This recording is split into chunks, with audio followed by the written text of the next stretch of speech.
what I want to do is I want to review a little bit of basic anatomy about bifurcations, and then we'll go through appropriate strategies in terms of selecting bifurcation treatment, and we'll go through some of the new innovations both in terms of technology as well as techniques that are employed to treat bifurcations. So everybody's familiar with the Medina classification. The reason I bring this up is not all bifurcations are the same, and it's the anatomy, honestly, that sort of dictates the strategy. So for example, Medina 111, is there a pointer that I can use? Medina 111 or a 101 or a 011, that's not quite the same thing as a 100. So obviously the strategy employed is going to be dictated by the anatomy.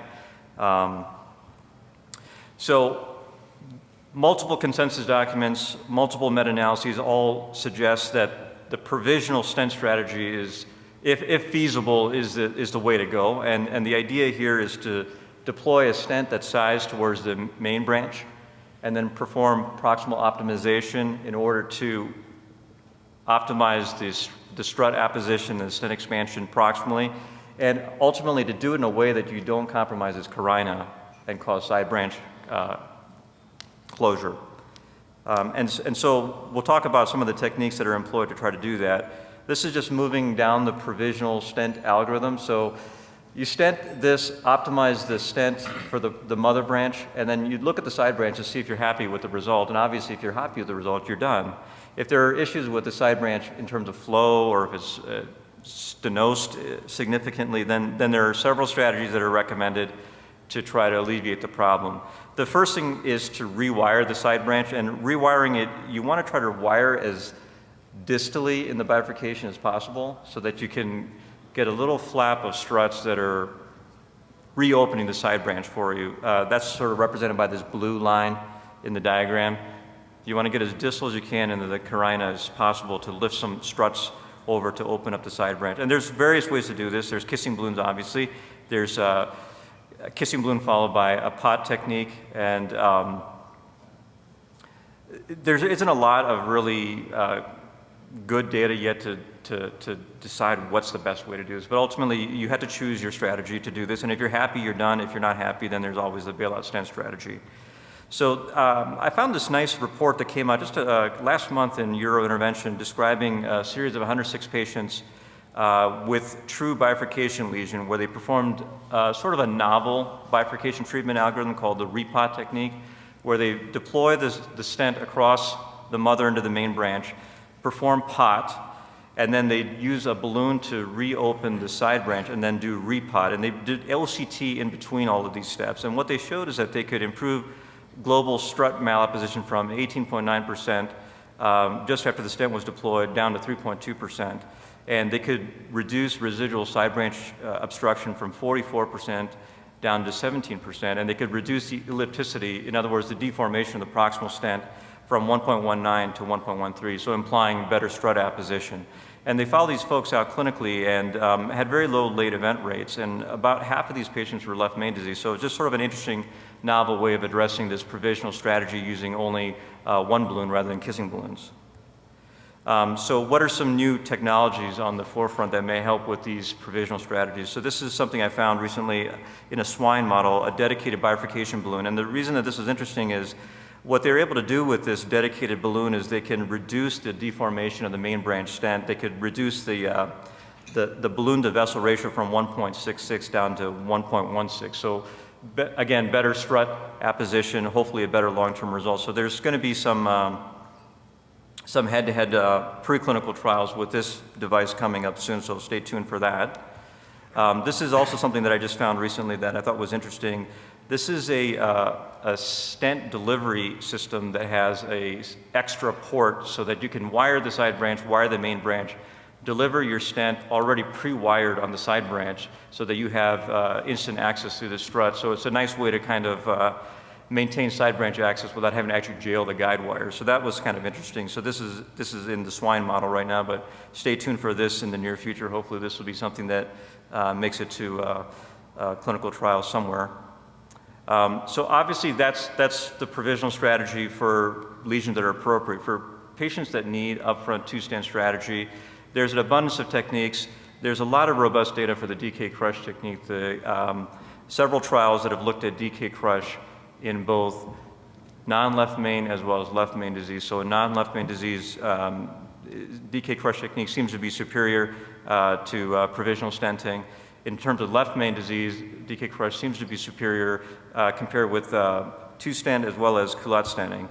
But there was a recent trial that just came out in the UK looking at dedicated upfront culotte stenting for bifurcation disease, and they followed these people out for 9 months and saw very, very low event rates. So, you know, brings some question to mind in terms of what exactly is the right way to treat these, but there's very low event rates in these dedicated culotte patients treated with modern everolimus-eluting stents. So that's kind of an interesting sway in terms of potential treatment strategy.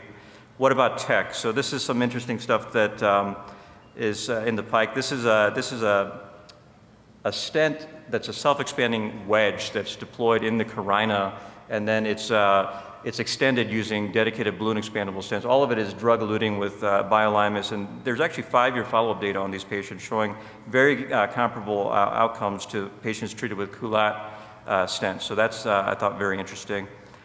This is a report of left main stenting using a self-expanding sirolimus-eluting stent called Stensis. The interesting thing about this is the side branches can be ballooned and stented. You don't have to do any kissing balloons because it's a self-expanding stent. It doesn't need to have re-optimization to reoppose the struts because it's self-expanding. So kind of an interesting technology. Triton we have in clinical use in the United States. I'll go briefly in this. They basically did not meet the non-inferiority in the trial looking at Triton.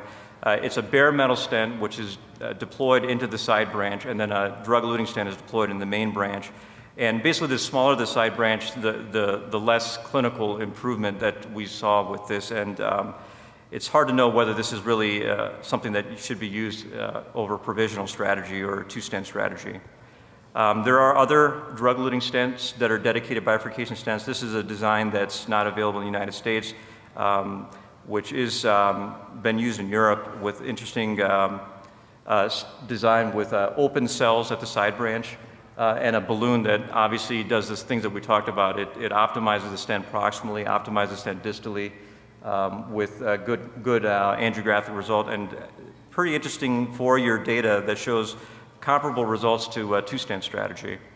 What about bioresorbable stents? There are bioresorbable stent bench studies that show that some of these novel designs, which aren't available clinically, could be used in these advanced bifurcation techniques, particularly with provisional stent as well as TAP strategy.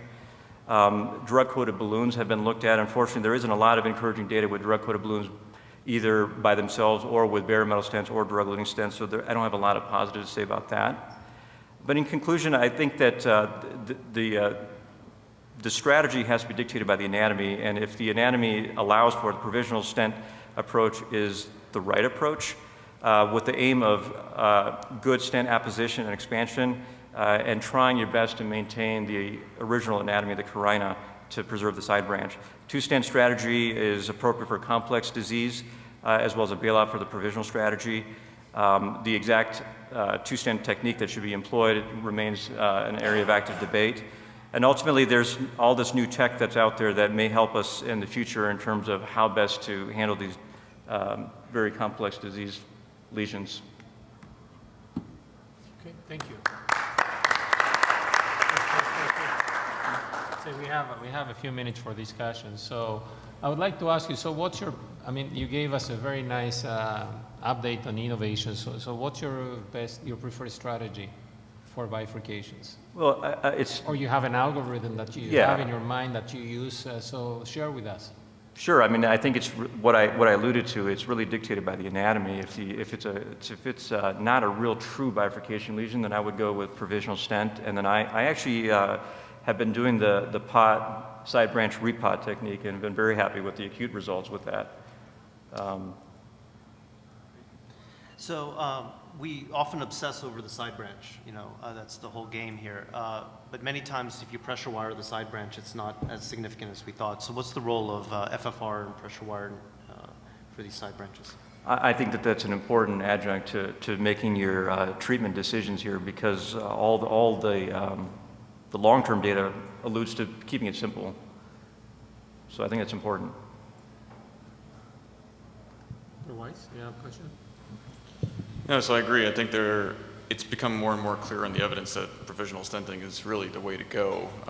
And I'm sure all of us in our clinical practice see that as well. You know, when you provisionally stent something, albeit there's a bias there, because we're usually provisionally stenting not to severe 111 Medina classifications. Even in a 111 Medina classification, there are differences in a 111. Sure. You know, as we all know. So a lot of it has to do with the size of the side branch, and I think a lot of these technologies that you suggest, you know, I think the true bifurcation technique, a true two-stent or a true bifurcation stent technique will work way more or way better in a larger side branch. It's the smaller side branches that really give us trouble, the 2.5 millimeter and below side branch, and those are the side branches I think that we really don't know what to do with, and I think that's I'm curious to see what the rest of the panel feels in those smaller side branches. In a 3 millimeter side branch, I think everyone would agree, if you have significant disease in the ostium, you're going to probably end up using a two-stent strategy. The Triton trial data sort of corroborates what you're saying. The smaller the side branch, the worse the outcomes in terms of binary restenosis rates. So, you know, totally agree with you on that. So I'm a little bit disappointed because here in the US you showed lots of new technologies and lots of new things, and the biostent being I used it once in Mexico, and that's a polished stent, and it worked in the left main, but there's lots of other developments, and I don't see a clear regulatory pathway to get all these technologies in our hands. Yeah, no, that's so definitely we're going to hurdle. continue to do DK crash, two stents, continue to innovate on site in the cath lab, but not having access to the real innovations. Totally agree with you. It's a challenge. It's been a challenge. I mean, it's stuff that I trained as a fellow 12, 15 years ago, we're just not getting on clinical. It's a challenge. So I thought that was a great overview, and I think you've convinced the audience that we want to do single stent whenever we can. And I wonder, in your experience, or maybe some other people's, how often can you, and how often do you sort of know up front you're going to need a two-stent strategy? And that sort of leads to the follow-up question, which is, what about your access strategy? Do you favor growing in larger sheets if you have a good sense that you're going to be doing bifurcations? I know you can do all the kissing balloons from the wrist, Yeah. but I'm how a does it- radialist. I do just about everything radially with 6 French. I'll use a 7 French slender if I think I need it. But just about all of these techniques I think can be handled pretty easily through a 6 French guide. So it radially. doesn't influence your decision No. about access. No. And then the first part, how often do you go in hoping for a single stent, and in your mix, how often does it wind up being a... I think that in our practice, it's almost always the hope that we'll go with a single stent, and we really gauge it on the amount of ischemic burden before we decide whether we're going to really dedicate somebody to a 2-stent strategy, because most of the time, as other panelists have alluded to, you can get away with 1 stent, even in a Medina 111. I think there is a role of debulking as well ahead of time to prevent plaque shift, and that can avoid that second stent sometimes. Yeah, those are good points. I think any comments from the audience? Just a debulking question now. When you debulk in, say, like left main, LED insert, debulk goes from hospital on a certain any LED, or could it be separate debulk?